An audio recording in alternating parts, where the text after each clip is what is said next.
Mimongo, depuis 1959, Mimongo a été vraiment rédigé en département. Mimongo partait de l'avant. Mais depuis 15 ans, Mimongo va en arrière. Et vous voyez combien de fois la ville se détériore. Compte tenu de nos routes, l'exode, vous voyez, Mimongo c'est un département touristique et vraiment économique. On se demande pourquoi ça. Le chef de l'État nous a demandé de lui donner nos suffrages. On l'a donné à 2 reprises. Et la récompense de Mimongo, c'est le recul. C'est le recul. À tout moment, quand la République a besoin de nos suffrages, on donne en faveur du président de la République.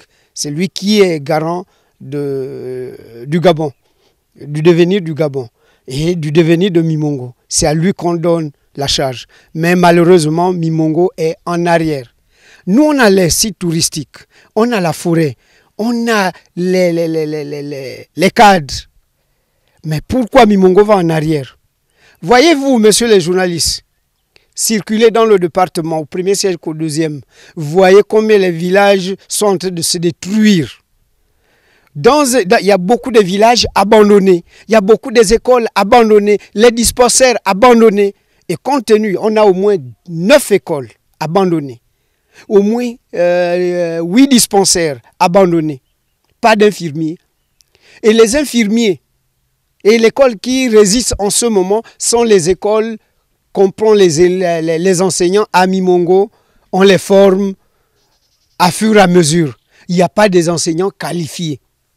Vous voyez combien de fois, si les élèves viennent en 6e ici, c'est 5 années en 6e, parce qu'il n'y a pas vraiment l'enseignement étant que tel. Il n'y a pas l'enseignement. La base, c'est depuis le CP1, mais il n'y a rien. Nos infirmiers ici, vous venez, c'est hier que nous avons eu un médecin. Après combien d'années? Et le médecin est reparti. Y viendra-t-il? Point d'interrogation. Point d'interrogation. Parce qu'il a vu les routes. On affecte les enseignants.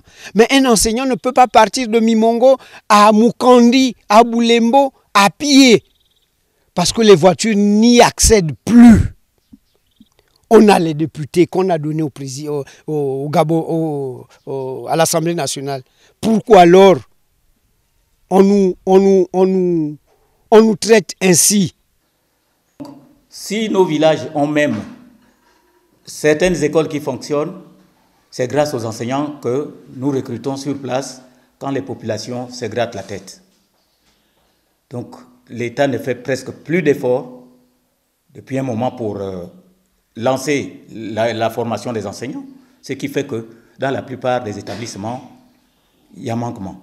Et aussi, il y a le comportement actuel de certains fonctionnaires.